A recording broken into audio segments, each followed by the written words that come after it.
Filtre UV, filtre ND, filtre polarisé, filtre diffusant.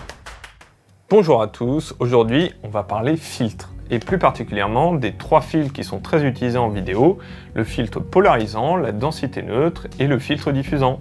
C'est parti! Le filtre polarisant, qui est sans doute l'un des trucs les plus utiles quand on est en extérieur. Pour vous expliquer tout ça, on a pris le temps avec mon cher stagiaire pour faire ce joli petit schéma. Vous avez le soleil. Le soleil, il émet de la lumière dans un peu toutes les directions. Cette lumière, elle est dite non polarisée. Qu'est-ce que ça veut dire? Ça veut dire que, en imaginant que je suis le soleil et que je vous envoie de la lumière, cette lumière, elle va pas juste faire comme ça. Elle va être dans un peu toutes les directions avant d'arriver jusqu'à vous. Et donc ça va être comme un espèce de filet qui arrive jusqu'à vous. Cette lumière, elle est ensuite réfléchie par les différents éléments. Donc par exemple, le décor ici, il va réfléchir la lumière, l'eau aussi, les nuages aussi. Dans ce processus de réflexion, la lumière, elle va être en quelque sorte simplifiée. C'est-à-dire qu'au lieu d'avoir une lumière qui va dans 50 directions, il va y avoir une lumière qui va plus que dans 5, 10, 15 directions, parce qu'une bonne partie de la lumière va être absorbée par toutes ces surfaces. Et c'est là où le filtre polarisant intervient. Lui, ce qu'il va faire, c'est qu'il va couper une partie de ces directions pour en garder plus qu'une. Et l'orientation de cette lumière, de cette longueur d'onde, va changer selon comment vous orientez votre filtre polarisant. La conséquence pratique de ça, c'est que ça va beaucoup affecter votre image. Prenons un exemple. Vous avez ici donc la lumière qui arrive vers le décor, qui est reflétée. Et on voit qu'il y a assez peu de lumière qui est reflétée, parce que le décor va absorber beaucoup plus de lumière. C'est pas une surface très réfléchissante. Et cette petite lumière, elle va être en immense majorité bloquée par le filtre polarisant qui est ici. Et donc, il va y avoir une baisse petite, légère, de luminosité au niveau du décor. Par contre, quand on prend des surfaces beaucoup plus réfléchissantes comme l'eau ou les nuages, elles vont émettre beaucoup plus de lumière. Et donc, quand vous allez faire un joujou avec votre filtre polarisant, vous allez enlever la plus grande partie de cette lumière et de cette lumière, et donc vous allez beaucoup assombrir la surface de votre eau et vos nuages. Et comme cette petite lumière-là, c'est elle qui est responsable en bonne partie de tout ce qui est reflet, vous allez récupérer du bleu dans le ciel, et ça va vous permettre d'enlever les reflets, que ce soit sur un plan d'eau, que ce soit sur un miroir, que ce soit sur un reflet de verre. Ça va vous permettre de voir à travers une fenêtre, ou de voir au fond de l'eau, des fonds marins ou des choses comme ça. Le filtre ND, aussi appelé en français densité neutre. Alors pourquoi ça s'appelle densité neutre? D'abord parce que neutre, c'est pour dire que ça ne va pas affecter la couleur de votre image, ça ne va pas donner de teinte ou de choses particulières, ça ne va pas vous obliger à changer votre balance des blancs. Et densité parce que ces filtres-là, ils sont plus ou moins denses et donc ils vont plus ou moins obscurcir votre image. Alors pourquoi ces filtres ils sont intéressants? Parce qu'ils vont vous permettre de diminuer la quantité de lumière qui arrive sur votre capteur sans affecter vos réglages de votre triangle d'exposition. Vous allez me dire, c'est pas forcément très important. Vous pouvez aller dehors et vous dire, ok, je vais complètement fermer mon ouverture focale et ça va aller très bien. Sauf que lorsque vous faites l'un de ces trois réglages d'exposition, vous allez affecter la manière dont votre caméra filme. Si vous changez la vitesse d'obturation, ça va jouer sur votre flou de mouvement. Si vous jouez sur votre ouverture focale, ça va jouer sur votre profondeur de champ, donc votre zone de flou. Et enfin, si vous baissez vos ISO, ça va vous obliger à ne pas utiliser vos ISO natifs dans certains cas, ce qui n'est pas conseillé par le fabricant.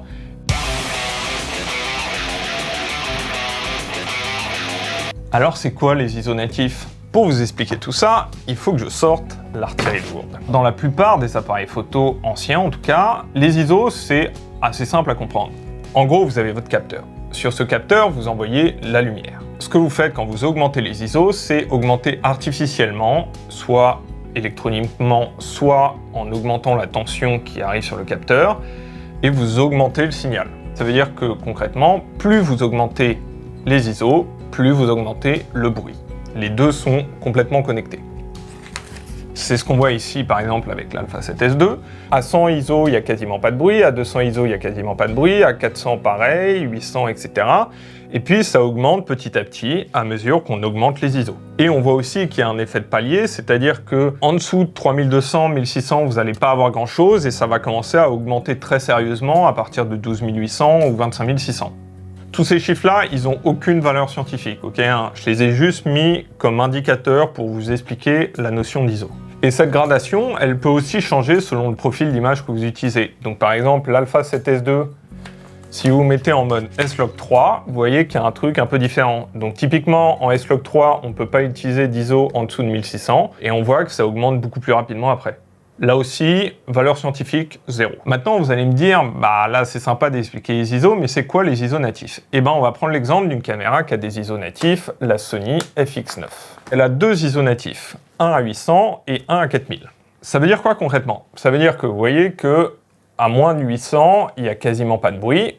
Ça augmente légèrement à 1600 et 3200. Et c'est là l'intérêt de l'ISO natif, c'est que vous voyez que quand on arrive à 4000, soudainement, le bruit est presque inférieur, enfin il n'est pas presque, il est inférieur à ce qu'il y avait juste avant. Et après, ça continue d'augmenter progressivement. Là aussi, valeur scientifique de tout ça, c'est bidon. La FX9 est bien plus performante en basse lumière que l'Alpha 7S2. Mettons que vous êtes dans une scène un peu sombre et vous vous dites mon ISO parfait, ce serait autour de 3200 pour avoir suffisamment de lumière pour ce que je veux éclairer. Et donc là, vous avez deux choix. Soit vous vous dites, je prends ma FX9, je la mets à 3200 ISO et je tourne ma scène comme ça. Mais il y a une autre solution qui est un peu plus optimale, c'est de vous dire, je vais mettre à mon ISO 4000, qui est mon ISO natif, et donc je vais avoir un grain qui correspond à 3, et je vais mettre des densités neutres pour descendre de 4000 ISO à 3200. Et donc là, c'est vachement bien parce que je me retrouve à un équivalent de 3200 ISO en termes de luminosité, mais en ayant moins de grains. En quelque sorte, c'est comme si la FX9, elle avait deux capteurs. Il y avait un premier capteur qui est à 800, qui est utilisé quand vous avez suffisamment de lumière, et quand il commence à y avoir un manque de lumière et qu'il faut un peu grimper dans les ISO, blam, on change de capteur et on prend un capteur avec ISO 4000. Et ça nous permet d'avoir beaucoup plus d'amplitude en cas de basse lumière. Le filtre UV, comme son nom l'indique, il est contre les ultraviolets. Le seul truc, c'est que la plupart des objectifs modernes, ils ont déjà une surface anti-UV. Du coup, nous, quand on est allé faire les tests au but de Chaumont pour aller essayer de prendre des photos de ciel pour essayer de mettre tout ça en valeur, bah en fait, on n'a vu aucune différence avec le filtre ou sans le filtre. Enfin, pour être plus précis, on a une petite différence. Tout ce qu'on a vu, en fait, c'est un léger effet obscurcissant, sans doute lié au fait que vous avez une surface de plus, donc un peu plus de reflets et donc un peu moins de lumière. Donc le seul usage que j'ai trouvé pour cette lentille UV, c'est de protéger les lentilles de mes objectifs.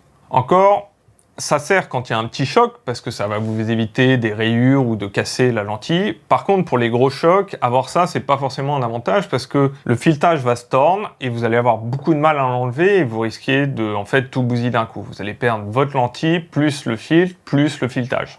Donc ma conclusion à titre personnel, c'est à vous de voir, mais je trouve ça pas très utile. Les filtres diffusants. Alors ceux-là, ils vont être particulièrement intéressants dans le cinéma, mais aussi dans la vidéo d'entreprise. Ils vont avoir trois grands usages. D'abord, ils vont adoucir tout ce qui est teinte de peau. Ils vont donner un effet un peu flouté. En effet, particulièrement avec les caméras modernes qui ont beaucoup de piquets et beaucoup de détails, etc., ces filtres-là, ils vont avoir comme caractéristique de lisser un peu tout ça, de flouter un peu et de faire des peaux qui sont plus agréables à regarder.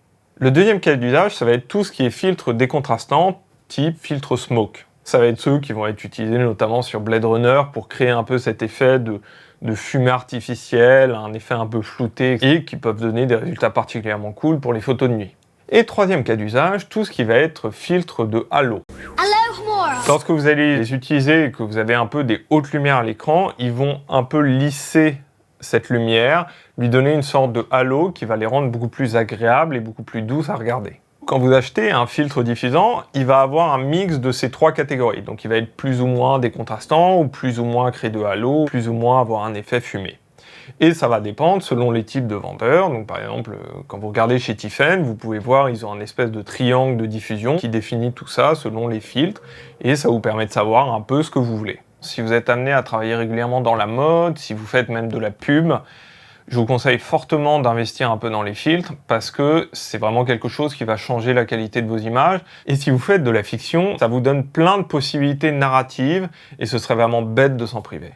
Par contre, faites pas l'erreur que j'ai faite, c'est-à-dire n'allez pas sur Google en tapant test, filtre, machin truc chouette et en regardant toutes les vidéos qui ont été faites par tous les youtubeurs sur la plateforme.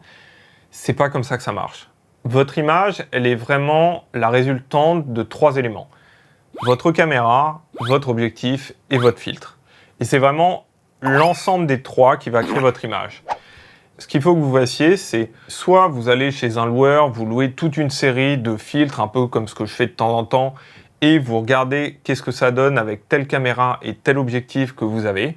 Soit vous louez carrément un setup entier, comme ça vous savez une bonne fois pour toutes que telle caméra avec tel filtre et tel objectif, ça fait un résultat qui vous plaît. Cela dit, au bout d'un temps, vous allez quand même comprendre un peu comment certains fils fonctionnent et ça va vous permettre de gagner du temps. Mais faites quand même des tests, faites quand même des tests, faites quand même des tests. C'est vraiment ça qui va valider votre image.